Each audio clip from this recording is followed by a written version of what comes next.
yazungurukishije umuriyoni muri ayo mezi atatu aca ariho ibihumbi bitatu.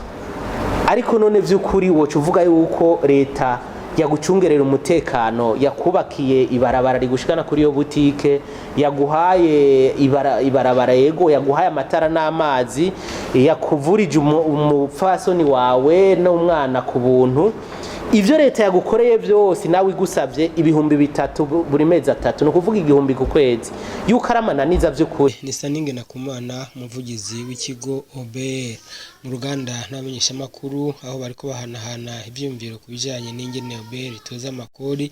Staninge Nakumana akaba yashikirije ko mu kigo OBR ata amakori y'umurengera batoza, agasaba mbere abamenyeshamakuru gushikiriza inkuru z'imvaho ingene OBR itoza amakori kugira ngo abatanga amakori bahurumbire kuyatanga, narirya ayo makori batanga ariyo agaruka akubaka amabarabara n'izindi nyubakwa rusangire. Reka rero dusubire twumvirize Staninge Nakumana, hari n'ibindi bitari bike yashikirije. Umuntu umutanga kori umwene gihugu guhunga OBR sinyishu novuga nti kuneza y'umurimo wiwe umuzanira inyungu.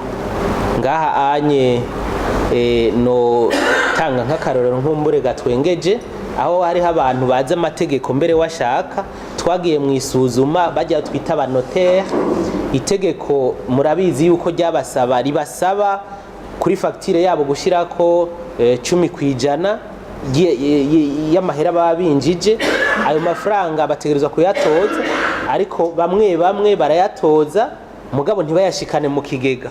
Hanyuma rero abakozi b'ikigo OBR bagiye gusuzuma mu mabiro yabo novuga abanotere, abo banotere baca bariyugarana. Hanyuma abakozi b'ikigo OBR nabo baca barashira kwigufura inyuma.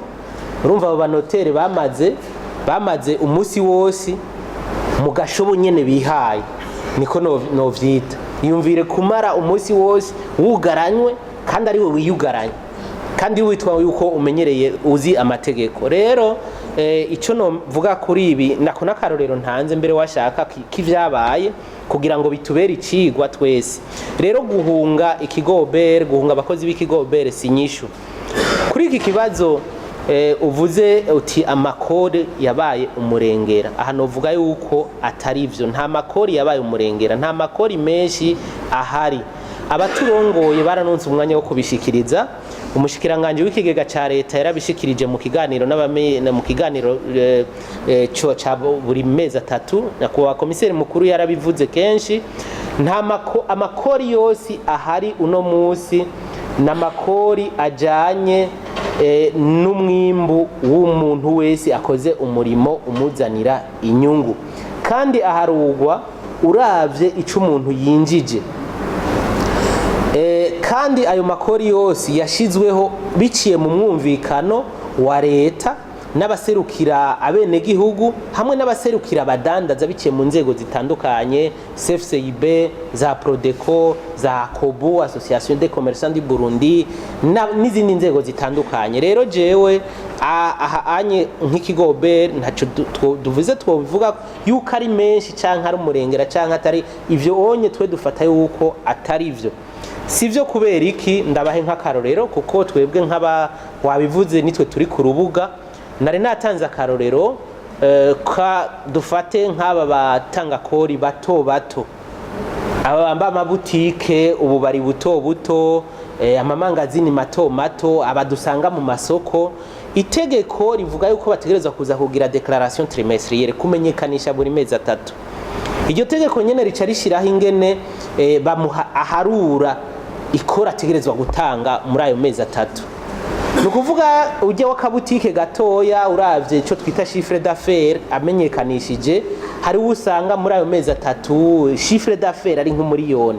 Numva nukuvuga ingene yagiye aradandaza umuriyoni, miliyoni zibiri gutyo. Itegeko rero rivuga yuko acazana ubusa n'ibice bitatu kwijana, 0,3%. Ugiye guharura rero umuntu yakoreye donko yazungurukishije umuriyoni muri ayo mezi atatu aca ariho ibihumbi bitatu. Ariko none vy'ukuri woca uvuga yuko leta yagucungerera umutekano, yakubakiye ibarabara rigushikana kuri iyo butike, yaguhaye ibarabara yego, yaguhaye amatara n'amazi, yakuvurije umupfasoni wawe n'umwana ku buntu. Ivyo leta yagukoreye byose nawe igusavye ibihumbi 3 buri mezi 3, no kuvuga 1000 ku kwezi, yuko aramananiza vy'ukuri. Je nibaza yuko atari vyo, nta makuru y'umurengera hari, ahubwo hari ukudashaka kuri bamwe bakaca bagomba gutanga amakuru atari. Twibaza rero yuko muca mufasha gutanga umuco kuri aba bene gihugu, novuga nti bato kuko kenshi nibusanga batariko baratahura ineza yo gutanga amakori n'amatagisi, canke bakavuga ngo utuntu twanje ngo leta ntacifisi turonderako. Nabasiguriye igituma nabo botanga intererano kugira ngo vya bindi bintu vyiza vyose twifuza kuri leta biheze biranguke. Murakoze. Iyo umudandaza yahomvye, twasiguye neza, turasigura neza yuko mu bisanzwe umuntu wari we wese yinjije amafaranga canke yinjiza amafaranga ategerezwa kuza kwimenyekanisha mu kigo OBR imbere inyuma y'imisi 15 yatanguye umurimo umuzanira inyungu. Ariko birashobora gushika yuko umudandaza canke uwundi muntu akora imirimo umuzanira inyungu abona ati jewe urudandazwa canke uwo murimo ndawuhevye canke agahomba tout simplement. Rero mu gihe umuntu ahomvye canke ahagaritse umurimo wamuzanira inyungu, ategerezwa kuja kubimenyekanisha mu kigo OBR, ibiro bimwegereye hafi yiwe. Muri ico gihe no kugira ngo amenyekanishe yuko leta ntiyagire ico leta iguma imuharurako, ico ikigo OBR kiguma kimuharurako mu vyerekeye amakori n'amatagisi. Muri ico gihe rero bica bigenda neza. Ico dusaba rero nuko umutanga kori wese yoza aravugana n'ikigo OBR. Anje ngaruka kuri ca kibazo yuko guhunga abakozi b'ikigo OBR sinyishu, ahubwo nimuze nibaze tugume tuvugana ku mwanya, waba uri kuratera imbere tubimenye, waba uri kurahomba bimenyekane, ntihagire ukwihenda kubamwo mu guharura amakori n'amatagisi ku muntu atari karakora.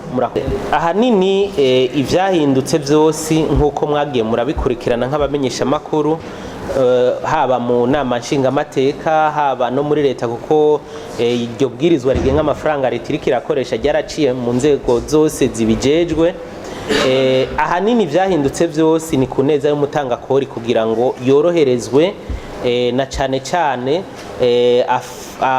aze kuriha kurangura uwo murimo wo gutanga amakori n'amatagisi yorohewe. Mu vyo rero twogaruka ko ahanini muri rusangi, ntitwoja mu biharuro kuko nibwirizwa rirerire rinini, nuko novuga nti ibisata vyinshi bitandukanye bihamagarirwa gushigikira ikigo OBR muri iryo tozwa ry'amakori n'amatagisi. Ngaha anye twovuga nk'igisata kijejwe gukurikirana ivyicukugwa ry'ubutare n'agataka kugira ngo kize kirashikiriza ibiharuro novuga ku gihe ku mwanya ikigo OBR kugira ngo itozwa ry'amakori n'amatagisi muri ico gisata naco rijemwo umuco ku neza y'umwene gihugu. Kindi kintu novuga ntigikomeye cyane, nari navuze nti inzego zitandukanye zihamagarirwa gushigikira ikigo OBR mwitozwa neza ry'amakori n'amatagisi. Aha anye twovuga nk'ibisata bijejwe ivyerekeye environnement ibidukikije, ibisata bijejwe novuga ivyinjira n'ibisohoka, importation les exportations za BBN kugira ngo zifashe ikigo OBR. Hanyuma kuvyerekeye umwene gihugu hariho ikibazo twahora dukunda kugira mu kigo OBR kuvyerekeye amakori n'amatagisi ku bantu bafise ingendeshwa, novuga nti ingendeshwa ivyuma bigenda imiduga, aho bahora bahamagarirwa buri mwaka kuza kuriha novuga redevance routière, ikori ku ngendeshwa. Ni iryo tegeko rero ibwirizwa rero ryashize ayo amafaranga no kwita redevance routière ku kwiritiro y'igitoro. No kuvuga yuko umuntu wese afise imodokari azoba arishe nyakore amafaranga 75 ku iritiro igihe cyose azoba anyoye iritiro y'igitoro. Rero ni ukuvuga ivyo vyose nari nabivuze mu ntango ni impinyanyuro zaje korosha itozwa ry'amakori n'amatagisi kugira ngo n'umwe n'igihugu atanga ayo makori n'amatagisi atamuvunye, adatakaje umwanya wo gutonda imirongo n'ibindi. Hariho rero n'izindi ngingo novuga ntizitandukanye twababwiye aho ziri n'ingene mushobora kuzironka ku rubuga rwa OBR. Abatanga kori bose nabo tuca tubahamagarira ati banyaragase novuga nti kwikura uwo mutwaro, kurangura iryo banga ry'iteka kugira ngo ntibasange bari mu mapenalite novuga mu bihano. Ego nivyo hanini turiko turaganira nk'abamenyesha makuru, nibaza yuko ibisigaye byinshi mwumvise aho mushobora kubitora.